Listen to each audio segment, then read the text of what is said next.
In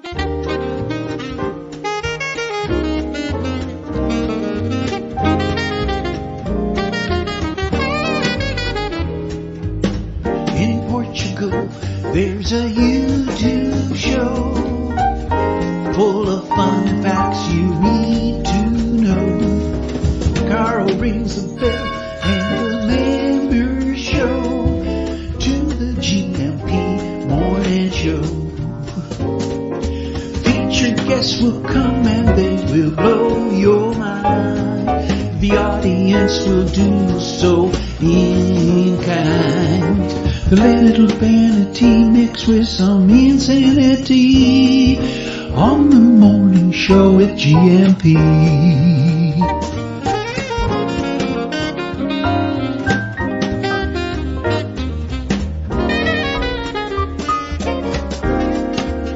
Hey, you gumpers.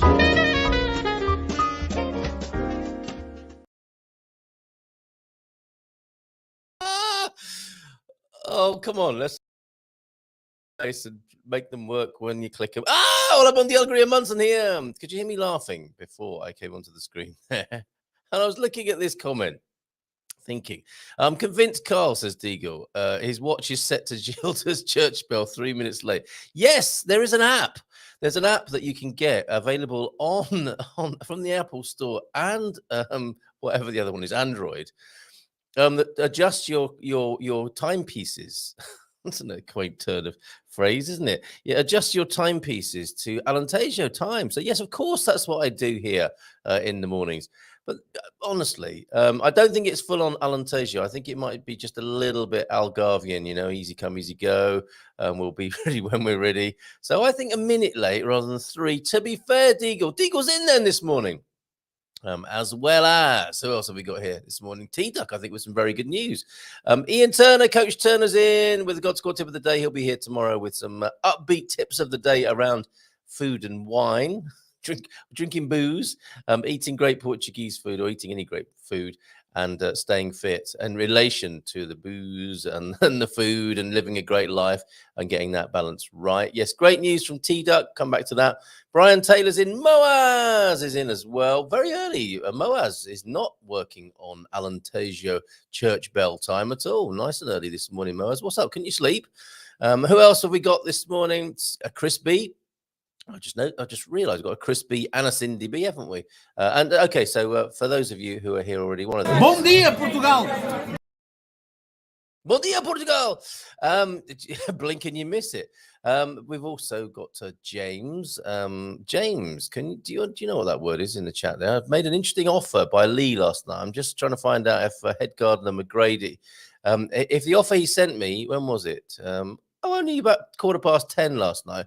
If it was inspired by alcohol or what would we call it? I suppose scientific interest. So we'll get back to you on that. A little clue in the chat there. Sarah's in as well. How you doing, Sarah? We've got an bon dia. Love that, Chris, that you're bringing that in to the community here. And I can't believe that foxed me for so long, or I didn't make the connection. I'm sure very disappointing for Gilda as well to know that you can say hey to people.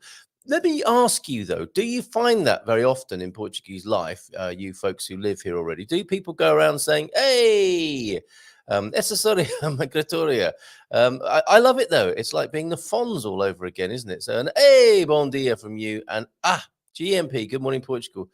Don't mind me, I'm new. Yes, I did have to explain what a gumper was the other day. You either know or you don't. Tell a friend to tell a friend. And a welcome.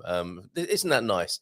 Thank you for sharing that. You see, there's no such thing as a silly question here, apart from the ones I ask, of course. And I will be asking silly questions and some good ones too, because the good ones may well be yours coming in via 913-590. What did I give you the code? 00351. Because yes, if you're thinking of moving to Portugal, you probably need the international code. 00351, then 913-590-303. So moving belongings, not import-export business. GIR, as far as I'm aware, do not do that. They move people's personal belongings. It's an important distinction. To and from Portugal, of course. Sometimes people need to move things out of the country as well as into the country. And he'll be able to answer those questions. And something new, the need to know basics. which I'll be asking more and more of my guests here on the show.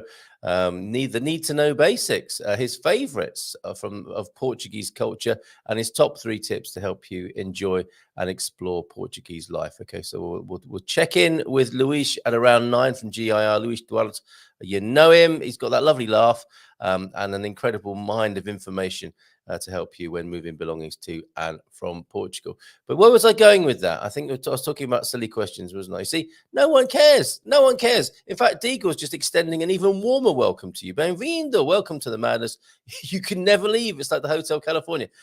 Lee, check your WhatsApp for the random science fact to do with banana slugs. I'll do it. And that suggestion you make of 50 euros to a charity of our choice has to go, of course, to the Bombeiros, because I think it's under control. I've been watching the Serra da Estrela blaze very closely. I'm just going to have a look myself at fogwish.pt now, and if necessary, show you on the screen what's going on there. What happened yesterday was there was a blaze closer to home for me yesterday, to the southeast of, thank goodness, we're seeing that's in resolution as well. So the big blazes of yesterday, the Serra da Estrela, which had been raging for off and on for 11 days, is in resolution, and the one in Caldas de Rainha yesterday that started and was pretty serious, I have to say, calling on. I mean, last night, as I was penning the postcard from Portugal last night. Excuse me, I don't usually use the mute button for that. I'm sorry if that shocked you if you're having your breakfast. As I was penning the postcard from Portugal last night, quite late on, about 11 o'clock in the evening, the Bombeiros siren went off here in San Martino de Porto. And I presumed that they were calling the volunteers together to go over to deal with that place southeast of Caldas de Rainha, from on the road on the back road, basically out of Caldas de Rainha to Rio Maior yesterday. So a bit close to home, that one. I thought I could see some sort of blackening of the sky in the dusk light of last evening. Under resolution, in resolution, sadly, as well. A legendary firefighter died at the scene of that fire. He had a heart attack whilst working at that. So rest in peace, that gentleman who was a bit of a legend locally in the firefighting scene, well respected, and sadly died in the course of duty yesterday afternoon.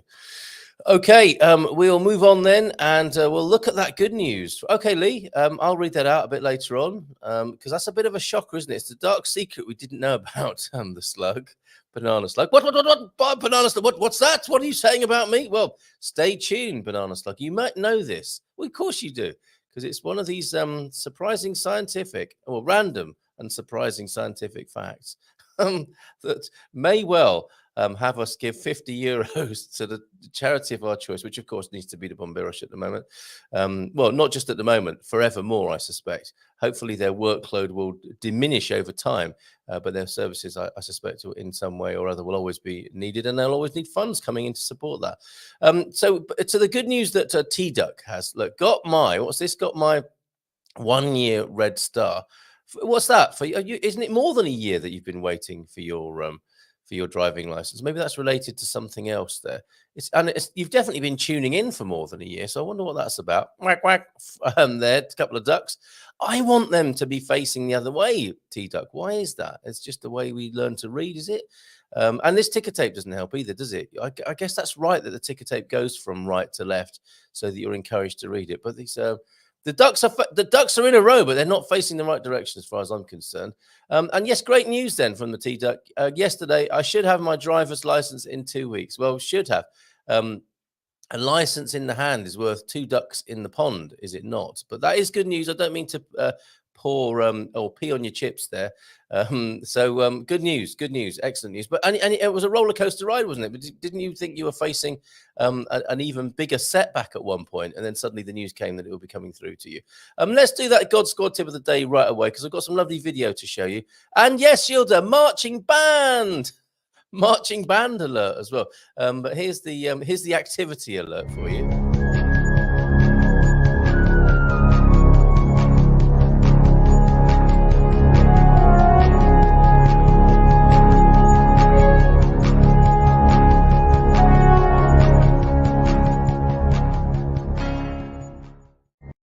Okay, God's got tip of the day then, and he'll be here to face questions tomorrow. Have a bit of a giggle with me and Phil. Phil Cooklin will be in again. Whoop, whoop, Phil, the whoop, whoop, Cooklin will be here tomorrow as well.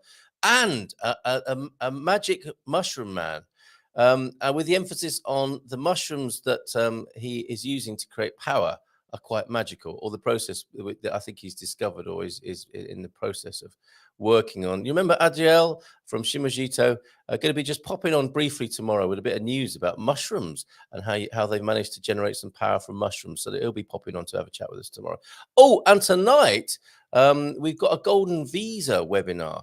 I'll put the slide on. I haven't got that in the right place at the moment, but it will be in due course. We'll have that golden visa webinar slide so you can see exactly what's going on at 7:30 this evening. Okay, so don't miss that. If you're interested in an investment approach to the golden visa from 285,000 euros, I believe, tune in tonight at 7:30 on the webinar. That might bring a few people who don't normally tune in, I suspect, for that. So I'll remind you about that before the end of the show and show you the magnificent golden image that goes along with that webinar that's happening at 7:30 this evening. So, back to the God Squad tip of the day. Had a wonderful walk with my other half. Okay, I wonder what that was going to be. I do get, rabbit in the headlights moments, don't I? When people put in an unexpected acronym in the bagging area. Anyway, other half yesterday, unexpected for me, planned for you possibly. Had a wonderful walk with my other half yesterday along the canal. It reminded me that walking in the countryside with friends and family is so uplifting. Put your shoes on. Yes, organize a walk with friends and family and get out into the countryside. And the change is as good as a rest, isn't it? And maybe even a walk is as good as a rest, but probably not really. Change of scene is very nice, though, in the countryside. Thank you so much. See you tomorrow, Coach Turner. And yes, 2 Thunderduck from Brian. It's been a long wait. It has been a long wait, isn't it? He was sent to the shop for a long wait. Was T-Duck with that. And a bon dia from you as well. Brian, how you doing? Not working so much this morning. They're not letting work get in the way of the show this morning, perhaps. Bon dia, Carlia Toros from Moaz at 8:08 this morning. Nice one, Moaz. And congratulating T-Duck as well. That's big news. That is big news. Oh, hold on. Let me... Yes. There you go. A round of applause for the IMT this morning. Well done. Deep thought of the day then. Ooh, life has no remote. Get up and change it yourself from Mark A. Cooper. Not familiar with Mark A. Cooper, but it's true, isn't it? Life has no remote control. Get up and change it yourself. Or you could try this. He's like, this is what I do when I'm sat on the sofa and very comfortable indeed, maybe with a cup of tea and a Torrada. Oh, Torrada, shocker. Something really weird happened. I'll come back to deep thought today, don't worry. And remotes and changing, life changes, etc. I don't know if this will have made it to my camera so far this morning, but I took a picture this morning of my Torrada made at home. I will come back to that because I've got to get the picture on the screen along with the picture of the webinar tonight. But look, life has no remote. Get up and change it yourself. Or alternatively, ask one of the kids to do it. I guess, no, that's probably not very good parenting, is it? Asking kids to change your life for you. But it does work with a remote control. Because it's great having a remote control, but not when it's next to the TV. Please, whenever you tidy up at my house, do not put the remote control next to the TV. The whole point of a remote control is to have it on the arm of the sofa, or as it turns out in our house a lot of the time, down a crack in the sofa or underneath the sofa, as I was grumbling about last night when the kids had gone to bed. And I was watching my newly connected Mayo box. It's been on the wrong side of the room, the TV, but I figured out a way to do it with one of those Wi-Fi, plug-in things that helps you move the Wi-Fi around the house. I'm explaining like that, like an old granddad, aren't I? But yeah, I think you get the gist of that. So I'm watching Portuguese TV again, which is the right thing to do, I think, for immersion in culture. Good to watch a bit of Portuguese TV. So I was doing that. Yes, but couldn't find the remote control because one of the kids had left it very handily under the sofa. Anyway, so back to Mark A. Cooper. Life has no remote. Get up and change it yourself. We might talk more like that tomorrow. And Portuguese saying of the day then, quando a esmola e demais, até a santo desconfia. Desconfia. I'm just thinking Maxine is listening in and she's right. Okay, that's it. No, Carl. When arms are too much. Arms, what a beautiful word. are too much. Even the saint is suspicious. When something seems to be too good to be true, it usually is very good. I like that a lot. When arms are too much, even the saint is suspicious. So, yes, if it sounds too good to be true, it probably is. Quando esmola e demais ate o santo desconfia. So I wonder if anyone dares to use that today. I'm going to find you this photograph of my Torrada shocker, because this actually happened to me in real life. I've taken a nice photograph of my breakfast for you this morning. Very Instagram, isn't it, to do that? It has Azorian butter. We were talking about Azorian dairy products, weren't we, yesterday? My breakfast, nothing but the best in this household when it comes to making Torrada at home from a pau de forma bought on the way home back from town yesterday at my local bakery. Very nice thing to do. Oh dear, what am I doing here? I know I'm doing this all in the wrong order. Oh, I've got to send it to myself on WhatsApp. That's what goes on behind the scenes here, sending myself things on WhatsApp. Oh yeah, so pau de forma is the one. If you want to make Torrada at home, here's a little tip from me this morning. Need to know basics. I feel a feature coming on with the need to know basics. Yes, I know it's a play on words. You see, there's a need to know basis, and there are the need to know basics for enjoying life here in Portugal.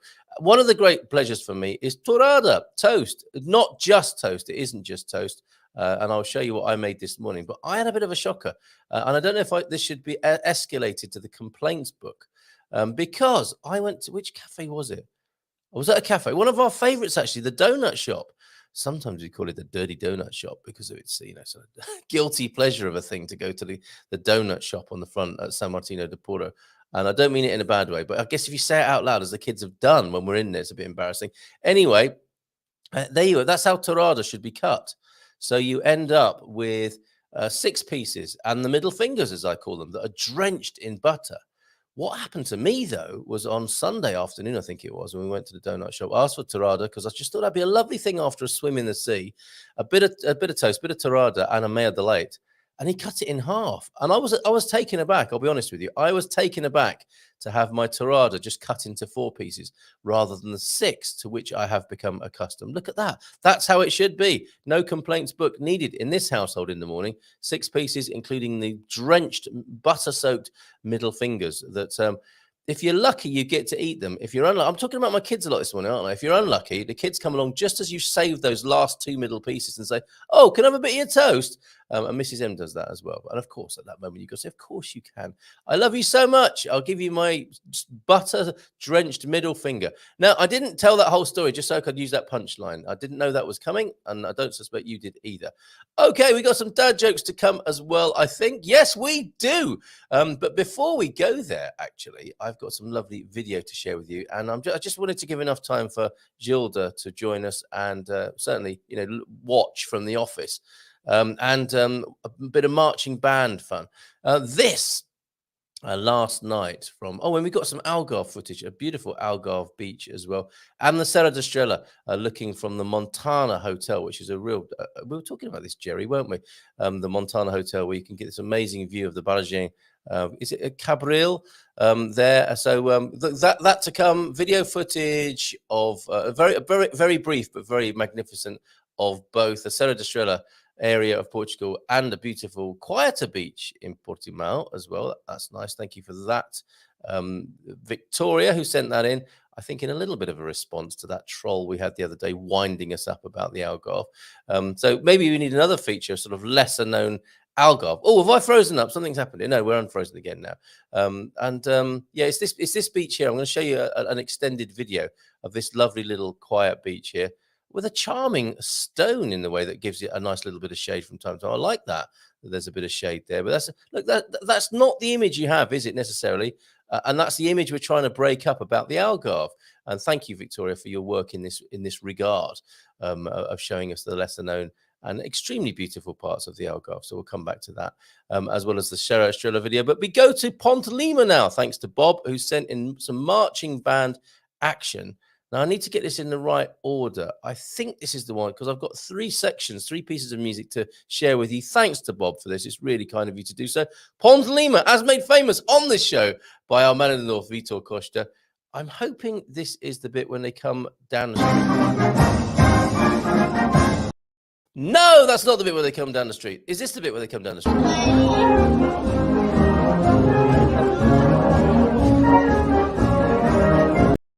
No, that's not the bit either, but they are a nice preview. I only had 3 sections to show you, and I chose the first 2 as the wrong ones. So this must be the right one.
How good is that? Banda da Musica Ponte Lima, founded in 1790. Use any content you'd like, Carl. 2-hour concert last night.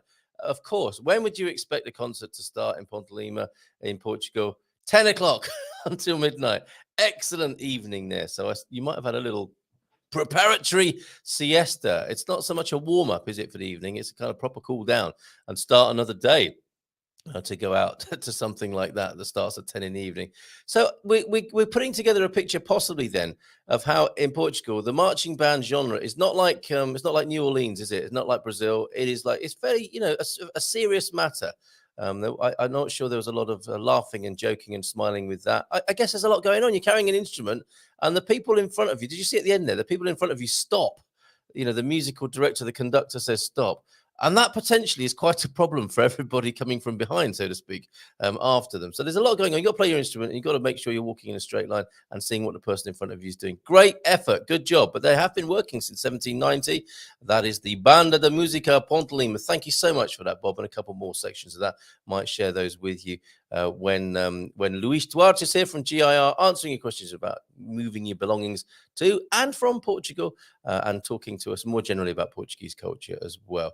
Let's have a look at the seaside as well, shall we? Let's go to the Algarve, and then we'll go back to Central thereafter. So 15 minutes of beach life in Portimao, and you're thinking it's going to be well packed, as they might say in London. But no, look at this beautiful beach.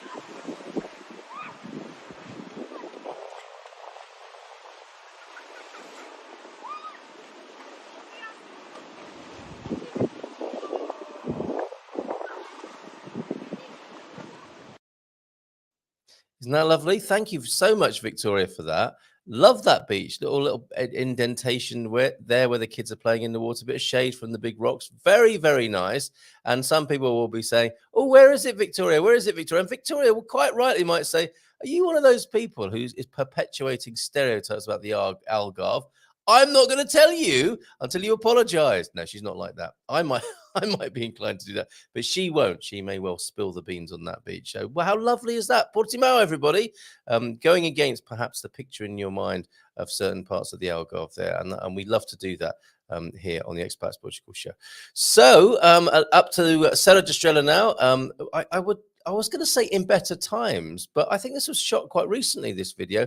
Thank you to Mark for this, who also tells us, incidentally, that who is this? Which top movie star? Oh, Vin Diesel.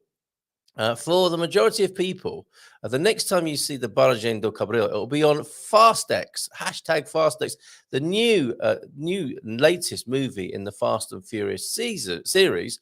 These skid marks on the road are the result of Vin Diesel doing a little driving. Does he do his own stunts?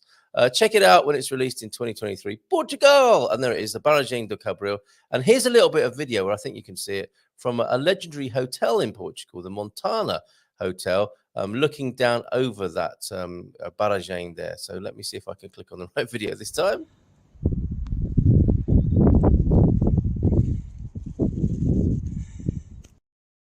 Yeah, one of the lesser affected parts. I mean, it has been in the past. Owen was telling me. In fact, Owen and I and my family and Owen went up there to have a meal at that restaurant, which was fantastic. We saw that view. And when Owen was evacuated from the fires in 2017, he was evacuated to that hotel, and he could see his village in flames from the hotel there. So it would seem in better times. Let me just show you that again.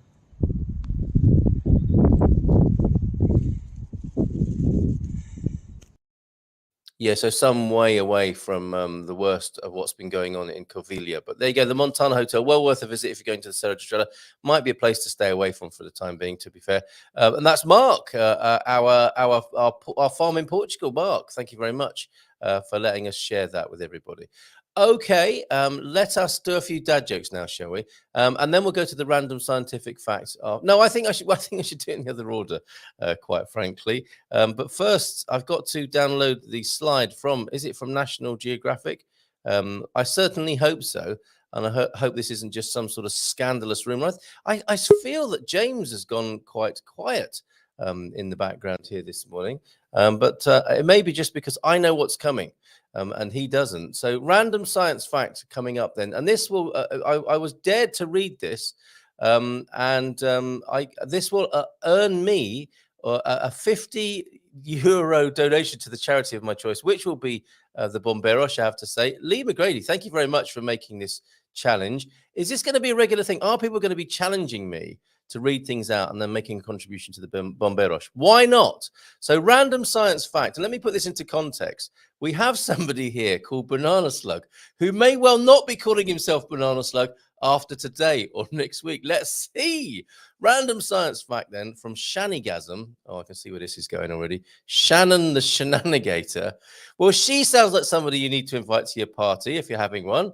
Random science fact. When mating, hermaphroditic banana slugs stab each other with their penises. Usually, both slugs end up with fertilized eggs. That's quite an outcome, is it not? And a feat of nature, a miracle. They both end up with fertilized eggs and they go their separate ways, as you might. But sometimes, and I feel like I need some chilling music in the background, they get stuck and have to chew each other's penises off in an act called apophallation. I think I've got that right, apophallation. And I can see Luis Duarte is in the green room wincing at the very thought of that. I think that's what he's doing anyway. We'll talk to him in a little while. Actually, in a minute. So there you go. We have apophallation this morning, and that's earned 50 notes. Thank you very much, Lee McGrady. A 50, look at that, James, a €50 donation to the Bombeiros there. Okay, thank you. Do I say thank you? I'll acknowledge that. I don't know. Thanks is probably is just the best thing I can think of to say right now. No, says Deagle. He knew it. I think he knew it. So what's new? Oh, he's playing it down. So what's new? Duh. We learned that in sex ed in the 6th grade. Oh, look at you with your Californian progressive education. I just didn't know the word apophallation. So now you do. And if anyone has that and their special interest on their Tinder or Grindr profile, you can make an informed and educated choice. Thank you for the €50 donation to the Bombeiros. Hand it over at your local station and take a photograph of you and the station master there. Wow. Okay, it's 9 o'clock. Time to go live to Sintra, I believe. That's where he might be this morning. Luis, how do we feel about that? Well, good morning. Hey, how are you doing? I'm okay, I think. Yeah, I'm doing well. Thank you very much. It was Excellent. a very good start. A nice donation, that one. Very good. Tell you what. Yes, so now you know. Now you know. So, are you in Sintra? I think you've got Good that fact. lovely Yes, I pull-up. am. I am. I am in Sintra today. Yeah. Ready to start working. It Yes. will be a Yes. very good day. It's Yes. Good. summertime, so things are kicking up. So it's very good. Oh, And how is everything going? is it not quiet in your office in August? No, not quite at all. It No, doesn't. it's It the doesn't. It doesn't opposite. change. The Oh, tell us opposite of quiet. why. Yeah. What's going on Well, there? What's going on there? well, basically peak season for us, it's during the summertime. So while everyone is enjoying, on the beach, just laying down, enjoying the sun, and getting that very nice tan, which I had just a few months ago. It's not the same for us here. It's like it's very, very, very busy, which is Okay. normal, Yeah. because if you see, the majority of the families will have the vacation now, and some of them have to move during this period because then school starts in other country afterwards, you see. Okay. All It's right. So a busy going against a the constellation, baby Luis. I'm sure there's no connection. So it's come on, let's put ourselves together here. It's countercultural at the GIR offices then. So where a lot of offices around Portugal have gone a bit quiet in August, quite the opposite. Quite the opposite for you. Exactly, it's quite the opposite. It's actually it's from especially June, July, August, and until the end of September now. We are facing now like a few changes, like things are progressively extending till November, like the peak season as we call it. Yes. But yes, here it's a lot. It's speaking a lot. And if you would see outside, other years, you would see a bunch of boxes, empty boxes, and piles of that because we deliver, and then we don't have much time. We have stuff much better right now. Like we have a lot of, containers for those Yeah. boxes. So you see them just going out like every 2 days or every 3 days, filled with Amazing. boxes. So imagine Okay. that, how many moves are happening for those big containers to be Sure. leaving, So just I, filled. I, I was talking to a cafe owner yesterday, and the cafe owners are working hard, of course. Again, going against the as a countercultural move. Hmm. Everyone in hospitality is working hard in Portugal in August, and he works from 8 in the True. morning till 8 in the evening, 8 days a week. He told me. Yeah. Um, and so I suppose it's like that for you as well. Your people are working long hours as well, and friends are being drafted in extra pairs of hands to get things Yeah. moved to and from It's Portugal.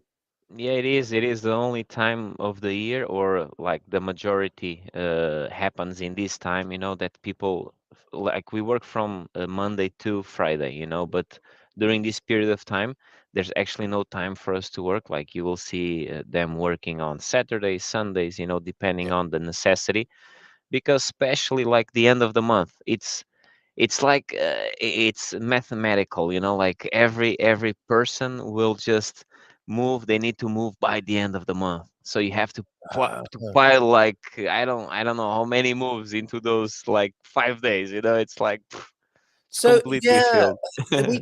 I mean that happens in our in the human world, doesn't it? Is It everybody does. doing the same thing on the same day? Which doesn't Yeah. really, which if we think about it, it doesn't make much sense. It doesn't have to be like that, does it? But people uh, tend to focus on the first or last day of the month, which causes this sort of congestion. it's usually the where we focus on, like many Yeah, people focus on just the things that they think are the most important, so if a person is moving, the first thing they're thinking of is the visa, or even the work they're going to go to, or where they are going to go to be at, yeah, sometimes during this period of time, vacation is in the middle as well, and so this is also something to think of, yeah, and in the end you have you leave the move for the end, and I we see a lot of urgencies then at this time, where people like forgot about, oh yeah, I forgot I have to leave the house, and how do I do the move now? So well, of course, completions can happen like that as well, can't they? The first or the last day of the month might be exactly, a date that's very chosen. busy, very busy. So, is that a tip? If you want to avoid being in that rush, maybe plan your move for the middle of the month. Exactly. Yeah, that would Okay. be a good one. Or the beginning or the middle, because if you Yes. go to the end of the month, it's very, very crowded in the summertime. Yeah. But the biggest tip I would think is for everyone to actually think on planning ahead, their moves. Because if you plan Yeah. ahead, you can have the dates for packing, especially, and I say this for especially those people that already have a destination address. Especially if you look into Europe, you have a lot of people in Europe that wants to move, let's say to the UK or to France, somewhere around here, the transit time, it's very short. Hmm. So this means that we can actually take any truck every Friday, and it will be delivered by the following week. Yeah. But this can only happen if my agent at destination can actually do it. If I Yes. don't plan it ahead, which, like, I say this to everyone, and it's actually true. We at Global International, we always say, okay, let's do our best, we'll try to fit in, and we do that. We try to fit in the moves, which is actually not so good because everyone is dying afterwards, but they do it, like we manage to change one move to 2 days or change another one. But this doesn't happen in Europe at all, around here. Doesn't happen. They will say, I am fully booked, and that's the final word. I'm fully Really. booked, and that's it. So if we don't plan ahead, especially going from Portugal somewhere else, or even from that place to Portugal, and Yeah. you want to book the move, you have to plan this ahead. Because, for instance, for me to plan a destination or a origin agent in the UK, for instance, I would need to plan it today with a month ahead. Or otherwise, they would probably think like, I may not have the team to do it because I'm overbooked. You see, so we need to do that planning quite ahead. That's an important tip for moving. Okay. Yeah. Well, no, it's always good to remind people about that, isn't it? Because there Yeah. are things in the migration process where people do leave far too little time, and this may be one of them. And it's not often, is it? You can call the ship, the container ship, and say, "Do you think you can wait a few hours because we're bringing our stuff along?"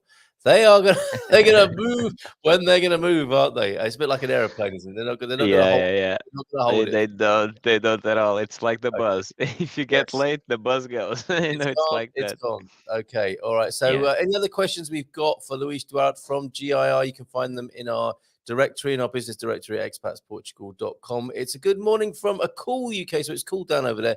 And I think it's gone from drought conditions to flooding over there in the UK. So, good morning to Wow. you, Darren Live. And is that actually your name or is that your YouTube channel? Darren, what do you do, Darren Live? Sounds very interesting and intriguing.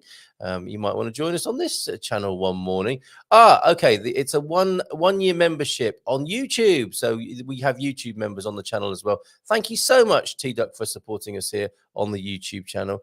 And your monthly membership. And yes, you get your 1 year red star, YouTube Red, for supporting this channel on YouTube. And we're nearly up to 12,000 subscribers. So thank you to each and every one of you. Moaz, I smashed the like button, but there are 15 people who didn't. Oh, look.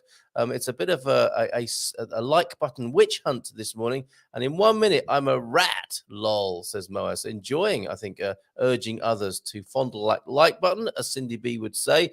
Will that golden visa program be recorded? If so, is there any way to view it? Yeah, it will be. It will be live at 7:30 this evening, and we will make a recording, and that's how to obtain a golden visa for 285,000K. And there will be a recording available for that in due course. Thank you for asking that question. That was Rick, wasn't it?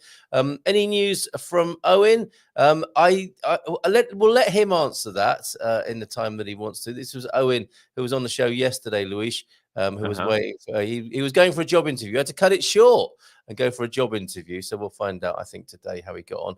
Bon dia alegria from Helena Sunflower. Elena Sunflower, thank you very much for being here this morning. Who doesn't like a lovely sunflower in the morning? And hola a todos from Jess. And come to Braganza. You won't regret it. So that's a good cue. I'm going to put you through the need to know basics that I sent you in an email, which I hope you received. Hmm. Even if you didn't, I don't think I you'll struggle did. with it. Oh, good. Okay. What did you think of that? What did you think of that? Of the email you just sent me, like with I've got the 6 questions for you this morning. I saw them. I saw them. I have a difficult one to reply to you, which is, what's my favorite Portuguese drink? That's tough for me. I actually don't drink alcohol at all, so that would be difficult for You me. know, when I was thinking about this, I did think maybe, yeah, Luis maybe doesn't drink. Maybe he told me that once before.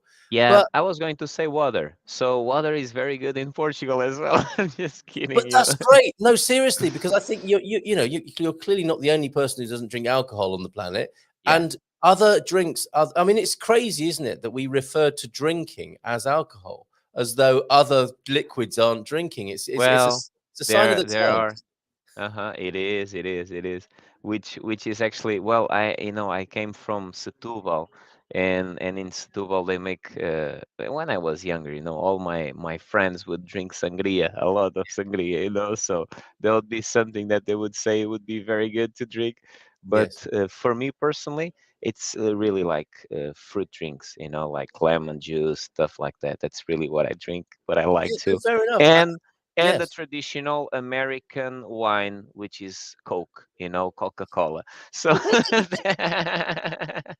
I've never heard it called that in my life, but that Uh, makes sense. American, some of that dark, fizzy American wine. Well, yes, yes, I get it. And fruit juice let's not downplay that because fruit juice in Portugal is amazing. Most it's actually cafes you go true. to, you can buy a Yeah, sumo laranja natural, can't you? And that is going to be a freshly pressed. If you're lucky, they won't have stored it. They will press it for you in front of you, and it'll be so. I mean, I think to me, as an English person coming to Portugal, all the fruit and the fruit juice is like, I don't know, 10 or 20% sweeter than I ever remembered growing up. So it's actually good. a fresh orange juice is a lovely drink to have, isn't Tell it? it, tell you what, Carl. I have, as I was growing up, I have one place that I always go to on vacation to, which is a family house in the center part of Portugal, which is Yeah. one of my favorite places to be at. Yes. Uh, over Algarve, over any other place. I truly like that place. It's called Trizio, if anyone wants to go there, And this is like in the area of Sertã, Castelo Branco, that area. Yes, absolutely. Uh, Yeah. Yeah. Yeah. so it's an amazing place. There's the river, the Zezer River there, Yes. Yes. and I remember just as a young guy, I was living in Setúbal, and I was like with a friend of mine. We had little mopeds, so we are like, we'll go there in our mopeds. so What's the so Tubal? well, it's about 280 kilometers away. Yes. We'll be But in there. my We'll be mind, there by Sunday. Jay, Yeah. tell you what, in my mind, I thought, well, this will be like 5 hours the most, 6 hours the most. Man, I left at like 6 in the morning, and we Yes. arrived there at like 9 in the evening. Oh, And bless you so both. it was actually fun because when we got there, we had actually no food there, like in the house, and I forgot those little details, like what are we going to eat when we arrive there, so Yes. Yes. the house was totally empty. And this is something that I went to get on, I went around to grab some oranges from the trees, from the neighbors, like just Yes. sneak into the lands, get some some figs, some Oh, wow. oranges, some Yes. onions from the other guy's neighbor, and then I went.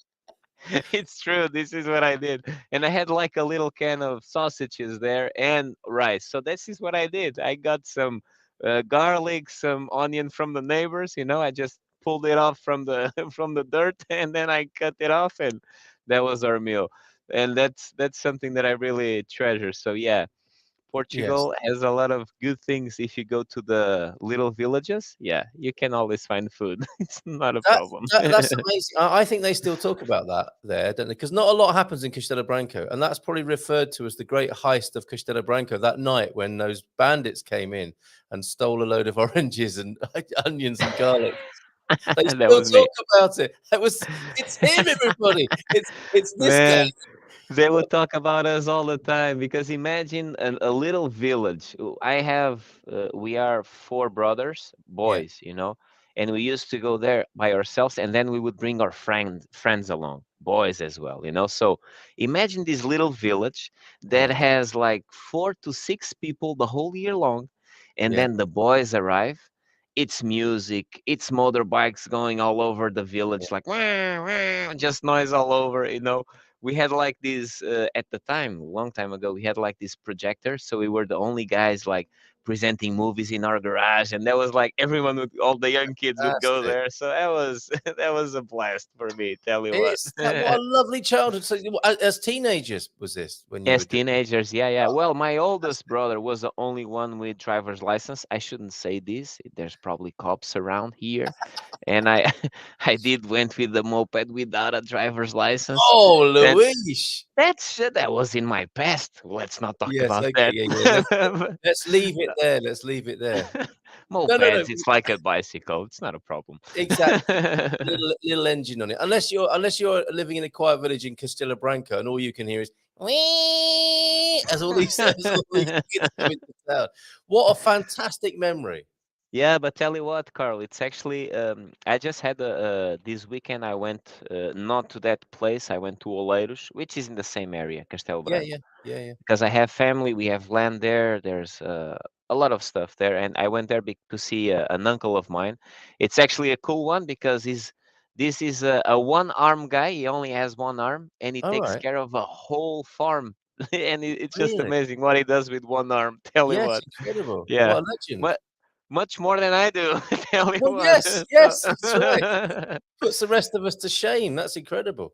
yeah, but just as you know, as one of the places that I really advise everyone to go, because especially if people likes wine there, Yeah. because uh, I went to this place and I had a little incident with my car there, and yeah, I had a little incident. Yes, It was yes. my fault, Well, oh well, I will not go into details, but I had a little incident with my car, and Yes. and so I had my car like smashed on the side. Okay, so and it's Saturday. You go in that middle of nowhere. Where do you go to take care of that? You have to take care of yourself.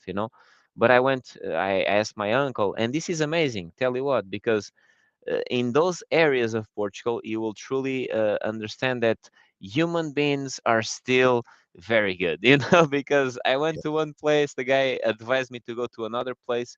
Both were busy and both left whatever they were doing just to help me, Mm, and so they helped me for nothing. Like in yeah. the end of the day, they were like not offering me. They were still like the guy was like, "Oh, let me offer you a beer," and the guy was the guy helping me. I was like, "Oh no, no, don't worry, I'm okay." But it's like, Wow. "No, no, no, I insist." And so it's funny. Portugal has those very interesting details, and everyone who is an expat, if you really want to get to know good people, just don't go to the very touristical places. Go more into Alentejo, go more into the northern part, to the center part of Portugal. Get to know the people. That's an amazing place to be at.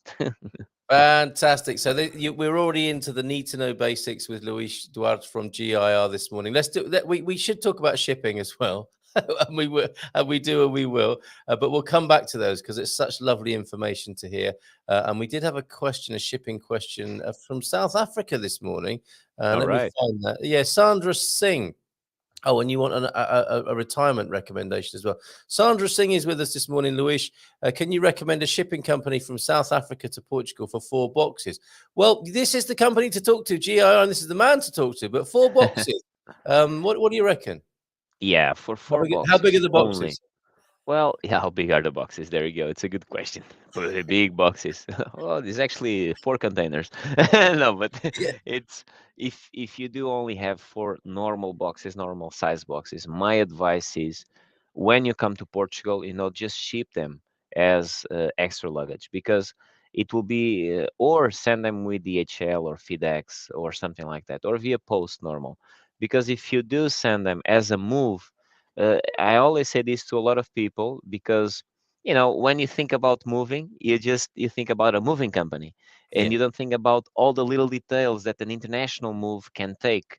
And there's a yes, lot of fixed costs for an international move. Okay, so the fixed costs are basically in all the international moves you need to have custom clearance, and that's a procedure. You have to have a broker to do it. Okay, and that's expensive. Okay, yeah, so only that payment alone, you will probably give up on sending the boxes. Like you were like, let's just take it. yeah. Okay, I'm saying this because the cost of sending them through extra luggage or something like that, it's usually that price. The cost of the broker just only. You see, so I would say that that's a fixed cost. The cost as well for the transportation. One container holds up to 30 cubic meters or up to 60 or 73 cubic meters. So okay. you can take that same container with 10 and you pay for 30 in the Yeah, same way. Or if you would take it with 41 cubic meters or 31 cubic meters, you would pay still the 40-foot container. So you see, in moving, we need to always put the little details so we can actually know if we are actually doing the best deal. Some Yeah. people want to take just a few boxes, but perhaps for what they are going to pay, it's better actually to take much more than a few boxes, Okay. you see. Yeah. So that's just like the balance that we need to think of, so we don't think of, because the common thought is, well, I just have little things to take, so it'll be cheap. Yeah. It's actually not quite like that. Okay. uh, It's so it, counterintuitive. Absolutely. So there you there go. you go. I mean, as a rough guide, then as a working guide, 30 square meters is the sweet spot to get to when it Yeah, comes to a 30 container. cubic meters. It would Yeah. be, yeah, 30 cubic meters. It's a normal size for everyone that doesn't know how much is 30 cubic meters.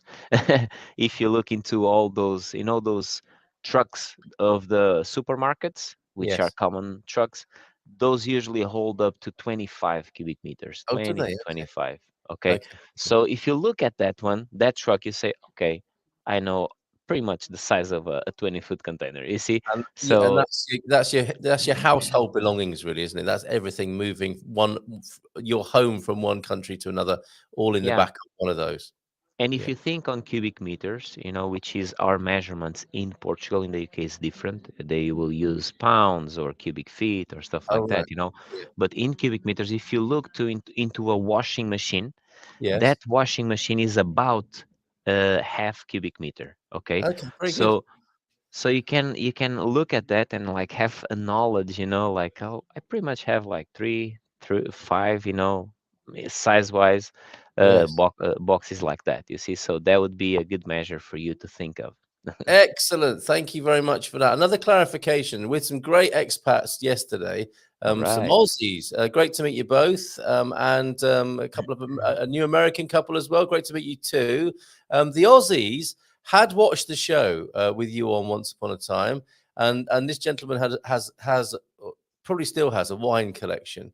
And was Okay. Okay. confused one morning when the advice, or maybe it was on a webinar, moving wine collections can be a little bit difficult. He was under the impression from the conversation we had at that time, he was put right subsequently, but he was under the impression that you can't move wine. It is somewhat problematic, isn't it, moving a wine collection because of the duty that might be paid on it. Now, you must come up against this from time to time. It is, unfortunately, it is. Yeah, I still didn't figure out a way to do it in a different way, because I do believe that being a wine collection yeah, uh, should have a different connotation. It should be different. It shouldn't be applied the same rules as importing just wine. Like, imagine, yes, I am a wine importer. I want to bring wine from South Africa to Portugal, yes, and then I would of course pay because I'm going to sell it. But yeah, since I'm not going to sell it, this is my private wine collection. I don't, it still bugs me why there's no solution on this. But this is something we have to work with customs, like trying to, because what customs do is that customs will apply the rule, point or yeah, period. Okay. yeah, And the yes. rule is that you have just, I guess it's 1 liter to bring to Portugal, no more than that. So if your wine collection is of 1 liter, you are a fortunate person. So I'm just Give me kidding, a very special need to that. Yeah, Yeah, so it's tough, So a lot of people also brings the wine in their luggages, yeah. So they're bringing 3, 4, 6 bottles of wine, and they bring like through the whole family. Even the baby brings wine in their luggage, So so they can actually put those wines being exempt, because if you pass through customs with it in your luggage, it's not a problem. Then if you bring it with you, it's a big problem. So in the move, you see, so Well, you do have to pay taxes and duties over that. Are they way expensive? They are not way expensive, but okay.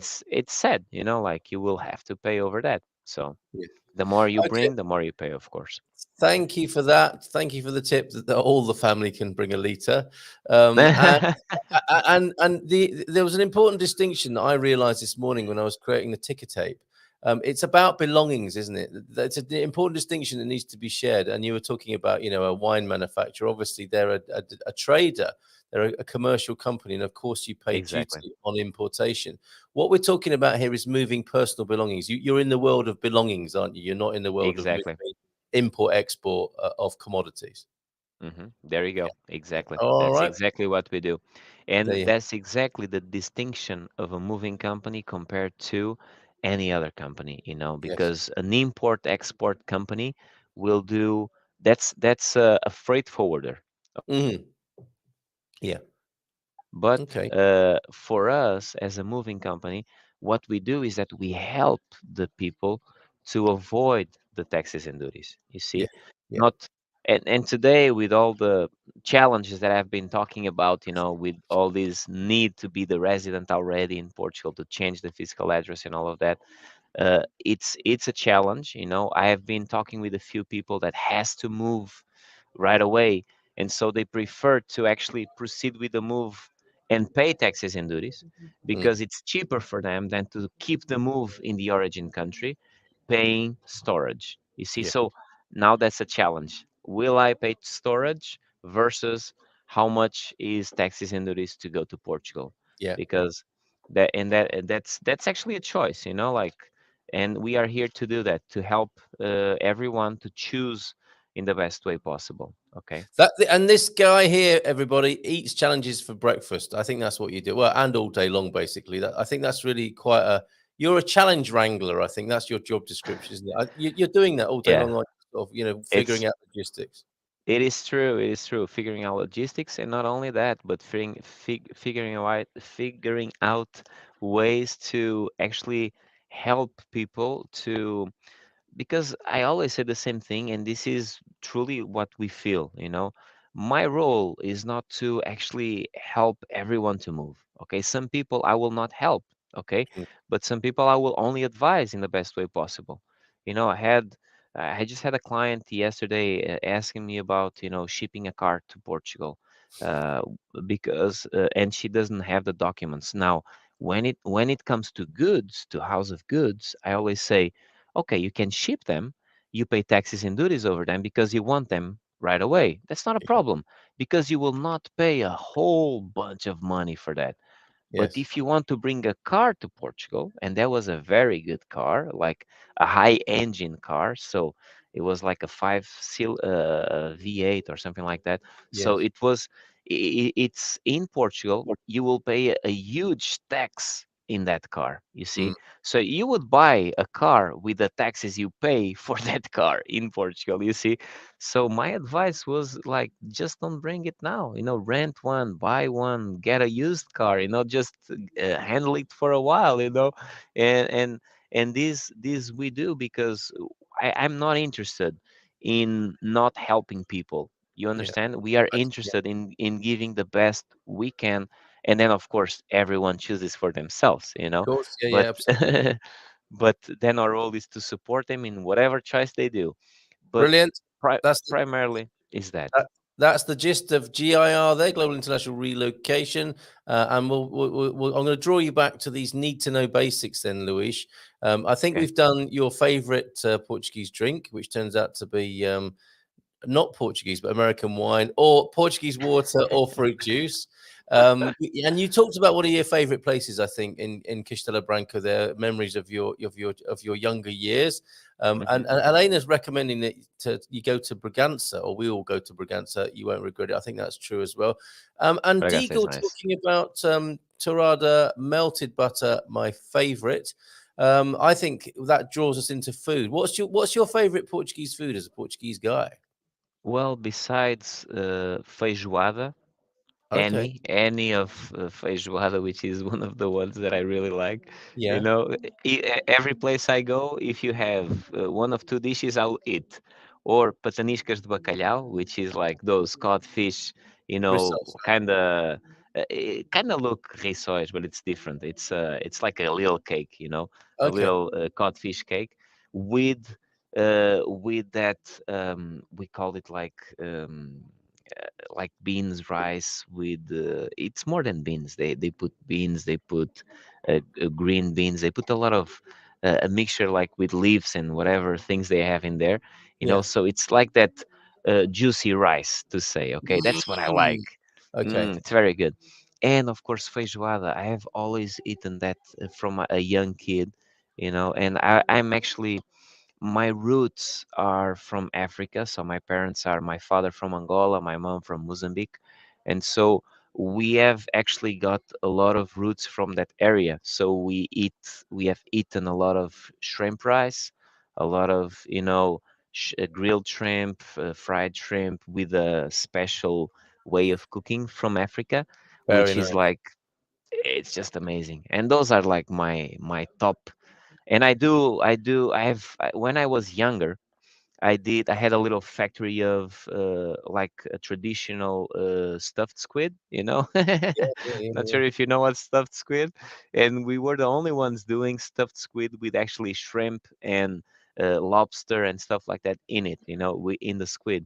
So I manufactured, I produced a lot of that, and we sold it in the yeah. Did you? frozen in the fish stores. Yeah. When I was 16 till I was 19 years old, well, 20 Wow. years old, I was working in that, and I was the one there actually working, like cleaning the squid, cutting all the things, making it. So, and that's one of my it's that's traditional from Portugal, the stuffed squid, and Is it's it? I I've I not seen truly that. truly like that one as well. Yeah. What's that called? Estufada, presumably. But what would that No, be? it in No? Portuguese would be lulas recheadas. That's the Okay. name. It's Lula's very good. Riches. Okay. Yeah. But Okay. And not everyone makes them in the way I like. I've never So seen that. No, I've never seen that. So I'll look out for that. Lulash is squid then, and recheado, is that what the word? So you recheado. Yeah, that's the recheado. stuffing that you put inside, Okay. you All see. right. And feijoada, of course. So in case anybody doesn't know, that's a bean based a bean stew. Would you say? Yeah, I would say that. Yes, Yeah. a bean Yeah. stew. Uh-huh. Okay. Which is an amazing one, okay? And Yeah. you eat it in a different way from, in Porto or in the southern part of Portugal. There's two or three different stews like that. So Yeah. I love them. I love them. Okay, and T Duck's saying risotto. I think that's how the Americans say risotto. It's not quite a risotto, the rice dish you were talking about, is it? It's not all cooked in the No, pan together. I don't think. no, no, no, no, no. It would be because none of them, like with the risotto, it would be more Italian, but in Portugal, we always have, when it comes to rice, either we have, juicy rices with a lot of sauce, like when I say that, it's like the shrimp rice or fish rice, Yes, or cabidela, I don't. No, I you don't. don't know cabidela? Oh, No, that's a funny one. Cabidela is amazing. Tell you what, is it? you should come to Alverca to eat one cabidela in a little restaurant there. It's called O Motorista. Okay, it's where Motorista. all the truck drivers stop there. Where Man, is this? Where is you this? just it's in Alverca, just Yeah, on the main road, like going to Lisbon. Okay, from okay, Alverca to Lisbon, yeah. you go to that little restaurant. Okay, you eat, like they put this pan with with cabidela, but this is rabbit, made with rabbit. Okay, you have Ah, two rabbit types of stew. cabidela. Yeah. Yeah, you have two types of rice here. You have chicken rice cabidela, and then you have rabbit rice cabidela. Okay, this one is made with rabbit. But the trick, why is it called cabidela? Because it's made with the blood of the animal. Okay, Yeah, I've heard of this. so yeah, but tell you what, it's just an amazing taste. I I had bet. we have done a project in Portugal, for this for a little temple like this one in Lisbon. Okay, and the guys from the temple came from the U.S. to Portugal, and I was like, "Oh, I'll take you to a place to eat traditional food." So I know him for a while as well. Jeff is his name. I was like, "Well." I asked for cabidela for me, and I was like, "No, Jeff will eat cabidela as well." And Jeff was like, "Oh, okay." So I didn't say, I didn't say Okay. what was made of, So Yes. he was eating, and he was eating. I was like, "So do you like it, Jeff?" And he's like, yeah, it's okay. It's good. There's a different taste to it, but it's good. It's like, yeah, because that's made of blood. And he's like, I Ah! don't want. It was like, I don't want to eat this anymore. So Funny, isn't that it? was so It's funny. funny. And Yeah. so he drank like 2 or 3 Cokes, and it's like, oh, I'm glad I'm drinking Coke. I'm glad I'm Okay. drinking Coke. I don't know what he Can was I have a thinking. tosta That was. mista? Tosta mista, please. Wow. Well, there are fans here. I love it when we talk about food here. Cabidela. So there's a goat version as well. The Maxine Oh, is never ate that one. Never ate that it, one. it, But the I'm cabidela is the style of adding the blood and cooking it in a stew pot, right? exactly, exactly, Okay. exactly. Uh-huh. All right. But And sorry, go on.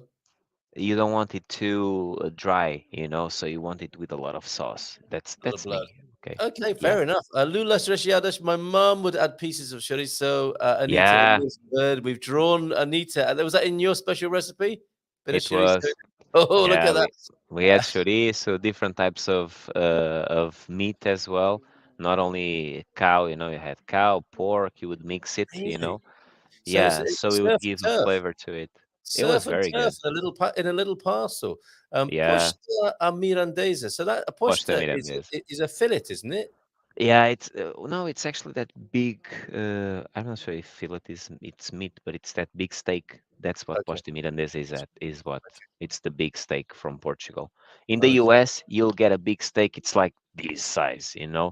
Portugal, it's like this size and not so thick. It's more like this, Yes. not Okay. like this. You see?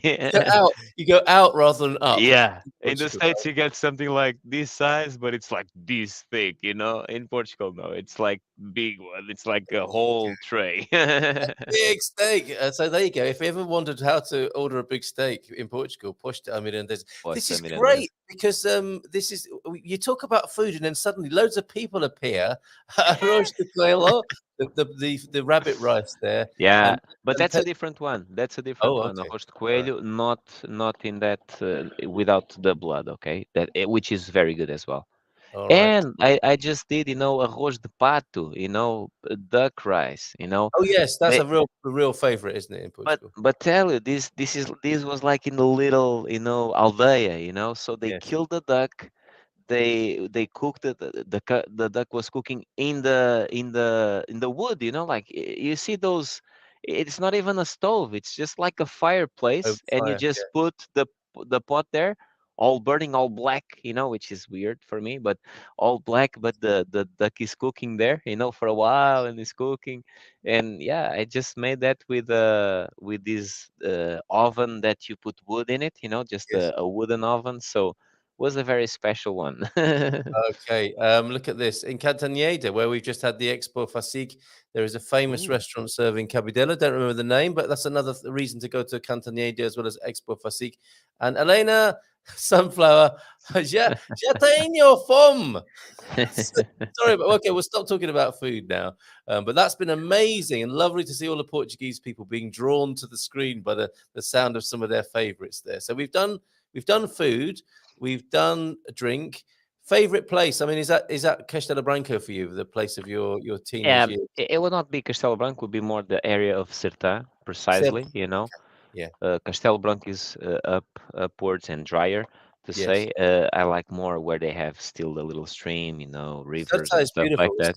it? The It town is is, built on a Sertã. river, isn't it? It's a A- fantastic little a- town. And in Sertã they have a traditional thing that I don't like to eat, but a lot of people likes, which is called maranhos, which is they make like I believe it's out of the stomach. They put rice mixed Oh, with a like lot a of haggis. things Yeah. inside, and Yes. people like it. I don't. Not Oh for well. you.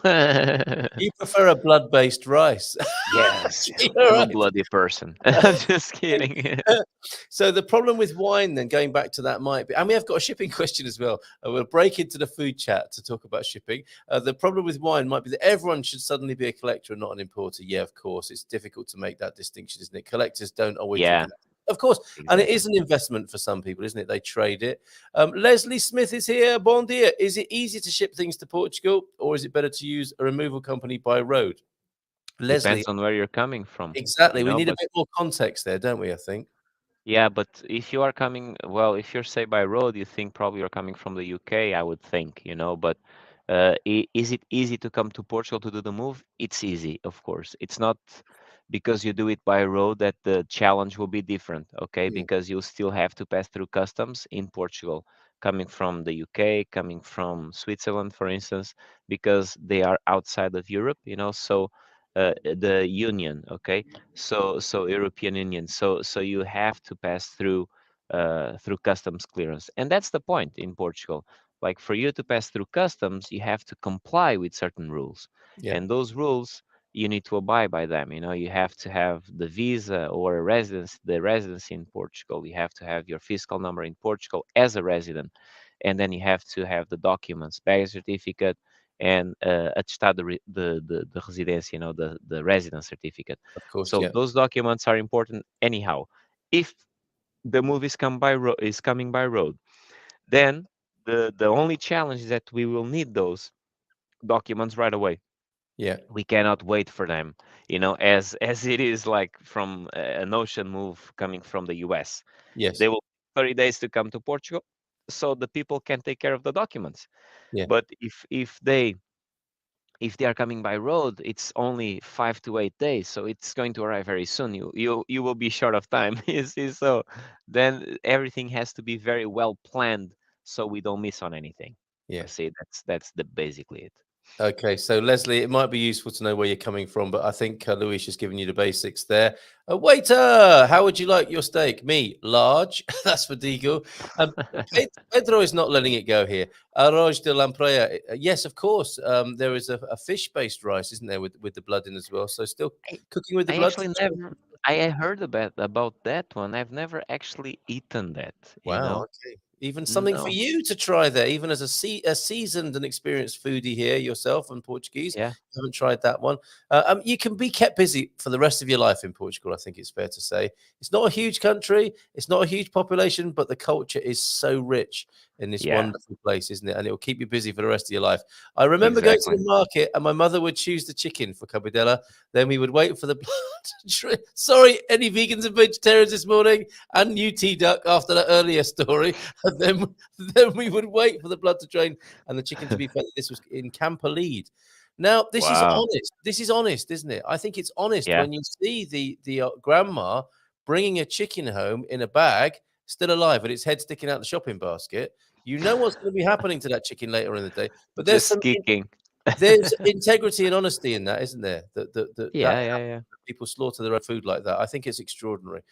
So thank you, Anita in Lisbon. And Maxine has found the Cantanhede restaurant, Marques de Marialva. Please explain to Carl. She wants you to explain to me what Marialva is. Now, I know of the wine. There is a very nice wine of Marques de Marialva, I believe. But what does that mean to you, Marialva, Luis? Marialva, if I would think on that, it would be, if I'm correct, it would be one guy that likes to, how do you say, um, jump like from one relation to another, or Oh, to, really? A little bit of a yeah, Lothario, a little bit of a man there. about town, a chap. Exact, not of one person only, to A say. cat. This is Okay. what I would think, or someone that likes to flirt a lot. That would Ah, be what I think of. But I don't. But I actually, that word, I don't use it. I have not used it way too much. I've heard it, but not used it. So perhaps a rascal and a cad. sorry, No, but no. Maxine should tell us what Marialva is. Yes, yes. And is there anyone in particular you're thinking about there, Maxine? I wonder. Okay, so before you leave us, because I know you're really busy. You told us already. August is very busy for you. There were three things as well as the favorite food, favorite drink, and favorite place. There were Yeah. the three top tips for expats coming to Portugal: how to have explore and enjoy your life in Portugal. You gave us one already. You gave us go to the smaller places, meet the local people. Have you got a couple more for us before you go? Well, I would say that don't go on vacation in Portugal in August, especially to Good Algarve. tip.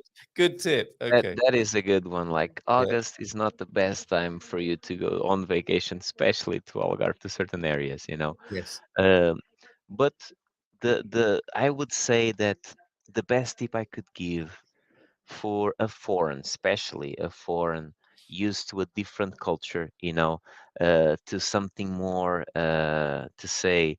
um, how do you say, like, everything more straight to the point. Yes. Portugal is not like that. So in Portugal, you have to have patience for some things. Yeah. So, and like, the best advice I would think is, when you are here, try to fit into the culture. Don't try to change the culture or try to fit it, or think like, oh, in my own country this was like this and worked very well. In Portugal, those things will not work very well, which is true. Yes. And but adapting to that, it's actually an art. And if you do that, you will live with a fresh mind. Okay, you will not be living in Portugal angry or anxious or stuff like that. Yeah, Yes. because it's true, because some things in Portugal can get you frustrated. Okay, even to us, Portuguese people. But I've if noticed. Yeah. yeah, but if you think of, not the way it is, okay, it's not that, because things can change and they should change a bit better. Okay? I mean, in organization, more into government and stuff like that, but I'll not go too much into that. But Don't go if to you the dark enjoy side. yeah, Okay. but if you enjoy every moment, if you do live that moment specifically, then you will, of course, enjoy Portugal, because Portugal is not that little moment that you had uh, a flavor that was not tasting very good, like, it's Yeah. all the rest. It's Yes. still having that bad part, but still looking around you and see, well, but I look at the sky, and it's blue every single day. you know I look around me, and the people are actually kind. They Yeah. sometimes they are abrupt, but they are kind. And they can be rude sometimes, but in the end of the day, like, inside, they will be the ones first helping me, and they Yeah. were rude to me before. But if I'm in danger, if I need anything, they'll get together and they'll help me, you see. So, and I would say that, like, try to mingle, not become a Portuguese, but not try to put your country into Portugal. You see, it's Yes. good to bring good things to Portugal. Okay, I'm not against that. I'm very up to that. If you have good things, bring to them, add to Portugal, but don't try to take what is making this country out of it, saying that it's bad. Like, it is what it is. It's cultural, but can I be love it. better. It will be better, but it's a lot. There's a lot to take from it as well. So Yeah, I just love enjoy that. it. You Thank you. know. Muito obrigado. That is so lovely. And the word you used, it's an art. Adapting is an art. And of Yeah. course, with art, you have to practice, don't you? You have to understand and you have to practice and you have to take your realizations and put them into your art and do it every day.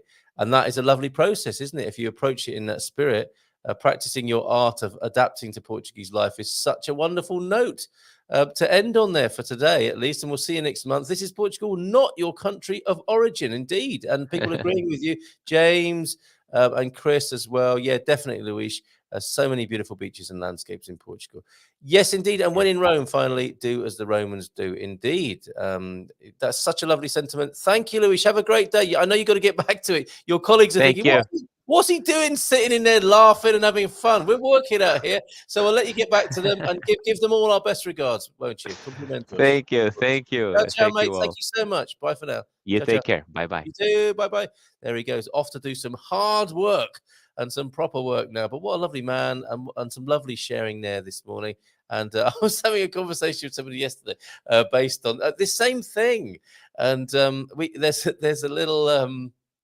There was a little moment I think Mrs. M had in the supermarket, and she described a couple. She said there were a couple of New Yorkers in the supermarket talking really loud. What New Yorkers? And they were like, "Oh my god!" inside the supermarket. And what it's funny as well, and it's also interesting, isn't it, that what I imagine they were doing was thinking that Portuguese people don't speak English and can't understand them.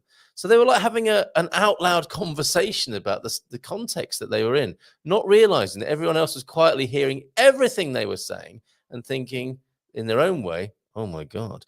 So, and it's as though they were living in a little bubble of their own, moving around, abstracted from where they were existing. And gated. It's another version of the gated communities, like the gated community on legs, isn't it? Moving around as though you're still gated and you're looking out and nobody can see in. There is that level of self-consciousness, perhaps, as well, that goes with this art form. Elena, you've enjoyed yourself this morning, I think. But now off to clean your house after some days off. Ciao, adios to you. Get on down and party. Okay, fair enough. And Cindy B, this is lovely. I consider it a great compliment. Someone mistakes me for Portuguese. Yes, isn't that nice? It makes me think and hope I'm acting Portuguese. Beautiful. Carl, any news on Owen? Interview, I reckon, 6 months, a chef on a cruise. That's a good guess. He's not here this morning. And maybe he is tuned in and will let us know. Victoria, I showed a lovely video of your of the private, the more private and secluded beach in Portimao earlier on. Thank you for that. And I will look. You had rabbit recently yourself, and I will share that in due course. Probably not this morning because we've got dad jokes to go back to this morning. So I think it's only right that you're warned about those, and we catch up and resolve on anything else that we may have missed out on so far. Oh yeah, I got a couple more segments of video from Ponte Lima last night. Some lovely music to play for you as well. Well, let's do those dad jokes now, shall we? A bit of fun this morning, courtesy of T-Duck. Thank you very much for those, mate. Warning. Warning. Right then. Okay, so yes, we did the God Squad tip of the day. You can catch Ian and Phil. Feel Good Friday tomorrow. Oh, Sandra, we'll come back to this question. And I don't know if you're making a little bit of a joke here. I think you're in South Africa. You're talking about shipping from South Africa. Please recommend a place to retire in the Algarve. Is that like a little play on words and a little bit of a dig at all the people retiring to the Algarve? Capricorn Chris's Faixa do Dia is Deja Vu. Now we're going deep into the vault of jazz funk. If it moves, funk it. For I am Capricorn 12, keeper of the funk. Okay, those dad jokes then. What do you call the ghost of a chicken? A poltergeist. That's pretty good. Want to hear a joke about paper? Never mind, it's terrible. Terrible. And my wife didn't think I'd really given our daughter a silly name, so I called her bluff.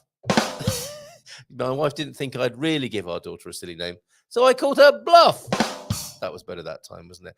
Okay, anybody want to answer this question? Now, thank you very much for those, T-Duck, as well as your deep thought of the day and your Portuguese saying. That Portuguese saying today was a top draw. Please recommend a place to retire in the Algarve. Please, Victoria. Laura, if you're here. Chris, come on, let's help Sandra out this morning. And let's play a couple more clips from that lovely gift from Bob from Ponte Lima last night, the band that was formed in 1790. Let's have a listen to them again now, shall we?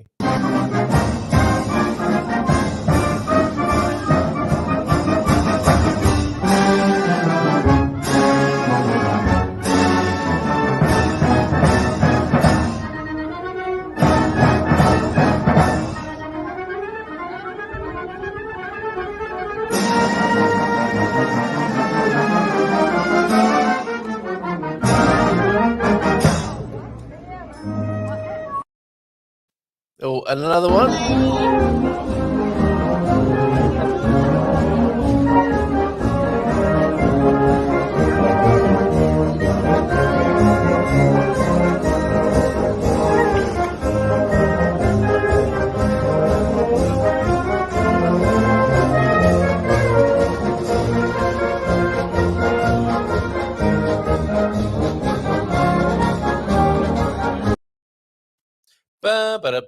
Fill in the blanks yourself there at the end of that little phrase from the brass band. Ponte Lima, thank you so much, Bob, for that. The Banda da Musica at Ponte Lima last night, the gig that went from 10 until midnight. What a lovely thing to do with all the family there in Ponte Lima. Don't go north. You'll never come back. Okay, have we got any answers for Sandra Singh then? Where to retire in... Oh, okay, in Sagres, says Chris. You'll be rejuvenated. A dad joke, another dad joke then. Why does everyone hate Russian dolls? Because they're full of themselves. Very, very good. And in Nazaré, an American would ask Rima if she spoke English. She said, do you speak English? Rima replied, I try to every day. Having met Rima, I can imagine how she said that and the look on her face as she said it, Chris. When are you guys coming for a coffee with me in San Martino de Porto? Boy, those guys look good for 230 years old. One of those for you. And Gumper Gang, fondle that like button. And Felice Quinta-Feira. Thank you very much, Cindy B. Greetings and good night from Ms. Catnipper. And it's 2 a.m. there for Ms. Catnipper. From Emily the Cat, spaying and neutering cats. There, no, not Emily the Cat. Emily the Cat Nipper, spaying and neutering cats. Good job, well done. Now there was something else. There was another. There were a few messages earlier on before we go this morning. I think Chris wanted to tell you something, Coach Turner. I had a meeting yesterday where I raised ESG. Yes, we're going to hear a lot more, I think, about this acronym, aren't we? The environmental social governance that's coming into companies and how dealing with companies that are breaking the law show impact on their reputation. That's interesting, isn't it? A bit of naming and shaming there. Is that to draw people into line in anticipation of net zero? Should I be concerned? Should we all be concerned about that? Moaz very kindly says, even if you are not interested in the golden visa, the webinars cover a variety of topics. Thank you, Moaz, for this. These are our Portugal Calling webinars every Thursday, every single Thursday. They are also very well organized and the focus is on the topic. I highly recommend them. Yeah, that's a nice and interesting review there that we're on topic and organized and focused there. And there's the one for tonight. That is Portugal's Golden Visa. That's what we'll be doing at 7:30 this evening. And let me just move your comment off the screen for a moment there. let's just get on down and party in the corner there for a moment. Portugal's Golden Visa. We'll be talking to Holborn and how to obtain a golden visa for 285. If you thought you needed to spend 350 or even €500,000, this is another option for you. Do you know what? I think I'm about to sneeze. I don't think I've ever done that on the show. Hold on. That was 3 in a row that you didn't get to hear there. Wow, I don't think I've ever sneezed. How long have we been doing this? 2.5 years possibly. And I don't think I've ever had a sneezing fit. And I don't think it's going to start now. And I would like to thank Lee McGrady for his charitable donation of 200. No, I've escalated. I don't know what. Was I looking at something else that put the 250 into my mind there? Yes, a risk of water shortage will hit 17% of Europeans by 2050. I think that's what influenced me to say 200 there. But €50 then for reading out the backstory to apopulation. This morning. Everyone now knows what apopulation is, and thank you very much for that lovely gesture there, Lee. And no big deal, no biggie whatsoever for the banana slug in finding out about that. Just didn't know the word for it. So, okay, see you tonight at the Portugal Calling webinar, Portugal's Golden Visa, how to obtain a golden visa for 285K there as an alternative to investing in property and businesses. I believe it's to do with an investment fund or an investment opportunity there. So see you tonight at 7:30. Any more comments that I missed? If I did, shout out now or forever hold your peace. This was interesting from Pamela. No need to apologize to vegetarians. I always feel the need to. I am a meat eater, but I do realize that not everybody is, and that some of the things we talk about might be a little bit disturbing. But this is an interesting angle on it, Pam. No need to apologize to vegetarians. We're well aware of the food process. Often that's why we're vegetarian. Yes, a very fair point there. Lots of great ideas. Thank you, Maxine, for finding us that wonderful restaurant name in Cantanhede. Head to the Bairrada district. Enjoy. Yes, Marques de Marialva. I recognize that as a Bairrada. I think that they do. It's certainly a fizz, isn't it? And the Marialva, you say, is that sort of chap who wears his blazer over his shoulders. We're getting a picture. He might have a man bag. He might occasionally wear his possibly